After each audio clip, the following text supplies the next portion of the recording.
बता रही थी कि जैसे कि मैंने आपको लास्ट प्रेडिक्शन में बताया था कि मई का मंथ जो है वो बहुत ज़्यादा चेंजेस लेकर आएगा, हुकूमती लिहाज से भी और सियासी लिहाज से भी जो है काफ़ी चेंजेस मुझे नज़र आ रहे थे। कार्ड्स की एनर्जीज जो कह रही थी, लेकिन आज की एनर्जीज कह रही हैं कि शहबाज शरीफ जो है वो काफ़ी होपफुल नज़र आ रहे हैं, सोच रहे हैं। स्ट्रेस तो है, जैसे कि काफ़ी इनकी आपस में जो है मशावरात, मतलब काफ़ी मशवरे वगैरह चल रहे हैं, लेकिन फिर भी वो काफ़ी उम्मीद से हैं कि कुछ ऐसा नहीं होगा। उनकी हुकूमत जो है वो किसी न किसी तरीके से वो तो शहबाज शरीफ की जो भी सोच है वो बताएं। आप बताएं कि आपके कार्ड्स क्या कहते हैं इस बारे में। भाई उनके कार्ड्स ने बता तो दिया कि शहबाज शरीफ साहब उम्मीद से हैं। अभी तो उन्होंने बताया वो काफी उम्मीद से हैं।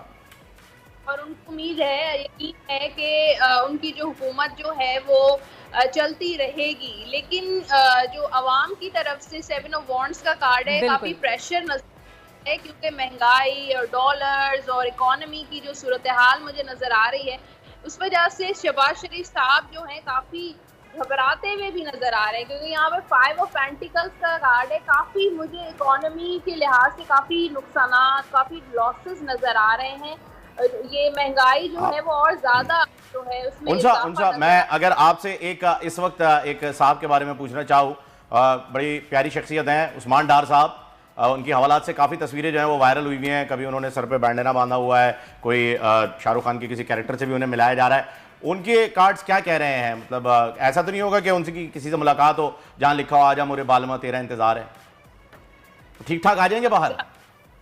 देखिए, कार्ड तो बड़ा जबरदस्त है। क्वीन ऑफ पेंटिकल्स का कार्ड है, और कार्ड तो बड़ा स्टेबल और सक्सेस का कार्ड होता है कि वो जो भी प्रॉब्लम्स में घिरे हुए हैं उसको कंट्रोल कर लेंगे, और वो बड़े कॉन्फिडेंट हैं और ना स्ट्रांगली जो है वो जो भी इश्यूज से गुजर रहे हैं उससे निकल आएंगे। हाँ, हवालात से तो निकल आए हैं, इशू से भी निकल आएंगे इंशाल्लाह। और